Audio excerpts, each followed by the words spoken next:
এত সুন্দর একটা বাস টার্মিনাল এটা বাংলাদেশের অন্য কোথাও নাই। এটা সিলেটবাসীর জন্য এটা একটা মারাত্মক সুখবরের বিষয়। তো এখানে কিছু সমস্যা আমরা দেখতে পেয়েছি। প্রথমত হচ্ছে এর ভিতরে কিছু অবৈধ দোকান ছিল। তো আমরা আসার খবর পেয়ে কয়েকটা দোকান ভেঙে আজকে উঠে নেওয়া হয়েছে, আর বাকিদেরকে আগামী শনিবার পর্যন্ত সময় দেওয়া হয়েছে।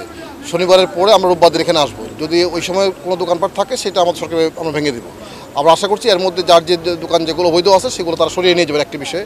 আর দ্বিতীয়ত হচ্ছে এখানে কিছু মেনটেন্সের কিছু বিষয় রয়েছে, কিছু চেয়ারটের ভাঙ্গা, অপরিষ্কার, নোংরা।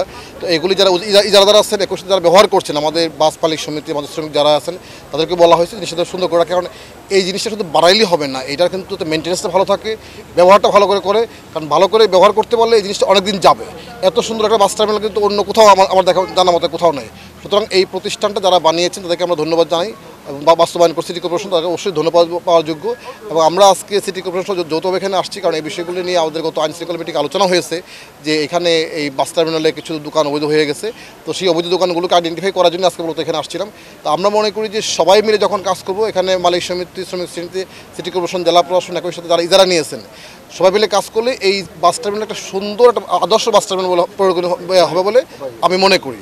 তো আমি সেটি আশা করছি যে সবাই মিলে দায়িত্ব পালন করব, যাতে করে এই বাস টার্মিনাল এই সিলেটবাসীর জন্য একটা আদর্শ বাস টার্মিনাল হয়, এবং আমাদের এই বাস টার্মিনালটা বাংলাদেশের অন্যান্য সিটির জন্য একটা অনুকরণীয় হয়। তো আমি সেটি প্রত্যাশা করছি। ধন্যবাদ সবাইকে। আচ্ছা, একটা অবৈধ পার্কিং, কারণ এখানে অনেকগুলো বাস থাকে, তারপরে দেখা যায় যে রাস্তার মধ্যে বাসগুলো দাঁড়িয়ে থাকে, অবৈধভাবে পার্কিংগুলো থাকে, সে ব্যাপারে এখানে দুটো বিষয় আমি মনে করি যে এটা একটা প্র্যাকটিসের বিষয়, যে ভিতরে জায়গা রাখা থাকার পরে কেন বাইরে এটা থাকবেন। আমি আশা করি এটা প্রথমত হচ্ছে আমাদের যারা এখানে মালিক সমিতি রয়েছেন, শ্রমিক যারা বাইরে রয়েছেন, তারা এটা দেখবেন যাতে কোনোভাবেই ভিতরে জায়গা থাকার সত্ত্বেও যেন বাইরে মেন রাস্তা কোনো পার্কিং না হয়, একটি বিষয়।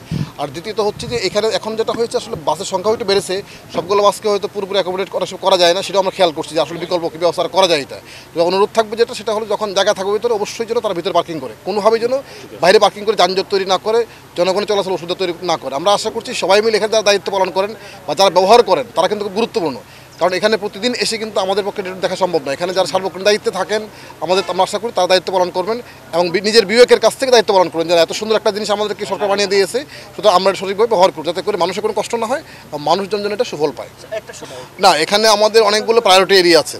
আপনি ধরেন এখানে আমাদের পাইকারি মার্কেটের একটা বিষয় আছে। হ্যাঁ, আমরা অবশ্যই চাই যে একটা টার্মিনাল হোক, কিন্তু আমাদেরকে এখানে সিটি কর্পোরেশনকে সরকার আর্থিক সক্ষমতা অনুযায়ী আমাকে প্রায়োরিটি করতে হচ্ছে যে এই মুহূর্তে কোনটা করা দরকার। হ্যাঁ, আমরা মনে করি যে এই শহরে আসলে এখানে আরেকটা টার্মিনাল করা দরকার, স্টেডিয়াম করা দরকার, অনেকগুলো বিষয় আছে, কিন্তু আমাদের কি সব কিছু করতে হচ্ছে প্রায়োরিটি বেসিসে। তো সেই প্রায়োরিটি অনুযায়ী আসবে এটা অবশ্যই। না, এটা আপনারা জানেন যে ঢাকা টু সিলেট হাইওয়ের কাজ চলছে। এটা অধিগ্রহণ নিয়ে বেশ কিছু সমস্যা ছিল। এটা গত সপ্তাহে আমাদের চিফ ইঞ্জিনিয়ার, রুস্টান হাইওয়ে এবং আমাদের প্ল্যানিং কমিশন থেকে আমাদের সিনিয়র কর্মকর্তারা আসছিল, আমরা বসছিলাম এখানে। আমরা খুব দ্রুত চেষ্টা করছি। আমাদের এখানে কয়েকটা জেলা ইনভলভ, এখানে ঢাকার পরে নরসিংদী, আপনার নারায়ণগঞ্জ, তারপর হচ্ছে ব্রাহ্মণবাড়িয়া সহ সিলেট সহ এখানে আমরা। তো আমরা আশা করি আমাদের মোটামুটি সিলেট অংশ অ্যাকুইজিশন আমরা আশা করছি আগামী 2-3 মাসের মধ্যে কমপ্লিট হবে। ইতিমধ্যে কিন্তু আপনার ইউটিলিটি যেগুলো ছিল, বিদ্যুতের লাইন টেনশন, সেগুলো কিন্তু সরে ফেলা হয়েছে, তারা কাজ শুরু করে দিয়েছে। আমরা আশা করছি হয়তো আগামী অল্প দিনের মধ্যে 5-6 মাসের মধ্যে একটা ফুল সুইংয়ের পুরো রাস্তা কাজটা শুরু হবে। আর আরেকটা অসুবিধা হয়ে গেছে যে যেহেতু এই রাস্তাগুলো করা হচ্ছে, তো এই জন্য মেনটেন্সের জন্য এখানে আসলে বাজারটা খুব একটা নাই, ফলে মেনটেন্স করতে পারছে না। আমরা মেনটেন্সের জন্য যোগাযোগ মন্ত্রণালয়ে আমরা পত্র দিয়েছি, আমার এখানে আমার অ্যাক্সেস মহোদয় আছেন। তো ফলে হয়েছে কি, আমরা সবাই মিলে চেষ্টা করছি যে সাময়িক হলো মেনটেন্সের জন্য কিছুদিন বরাদ্দ দেওয়া হয়, যাতে করে এই যে কষ্টটা মানুষ ভোগ করতেছে এটা যেন কিছুটা হলেও লাগবে হয়। আমরা দেখছি সিএনজি ক্ষেত্রে দুটো সমস্যা। একটা হলো যে তারা এখানে 19,000 মতো হলো আপনার লাইসেন্সপ্রাপ্ত আছে, বৈধ আছে, বাকি আরও এর চেয়ে বেশি সংখ্যক আছে হচ্ছে আপনার অবৈধ অবস্থায়। এটা একটি ইস্যু। তো এই অবৈধগুলো আসছে বিভিন্ন জায়গায়, অনেকগুলো ডাম্পিং করার কথা, সেগুলো না করে চলে আসছে।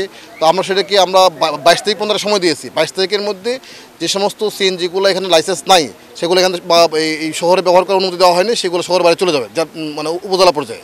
এরপরে আসলে কিন্তু সেগুলো আমাকে জেল জরিমানা করা হবে বা ডাম্পিং করা হবে।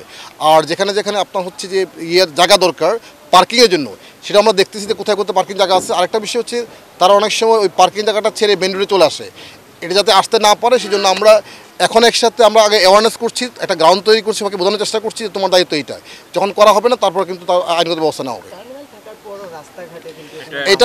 এটা কিছু কিছু বিষয় হলো হ্যাবিচুয়াল বিষয়, মানে অভ্যাসগত কিছু বিষয়। আপনার তাকে মানে আইন প্রয়োগ করতে তো এই কারণেই কিন্তু করতে হয় যে সে যদি আইনটা মানতো তাহলে তো আইন প্রয়োগ করতে তো বা শাস্তি দিতে হতো না। কিন্তু যদি কেউ না মানে অবশ্যই শাস্তির আওতায় আসবে।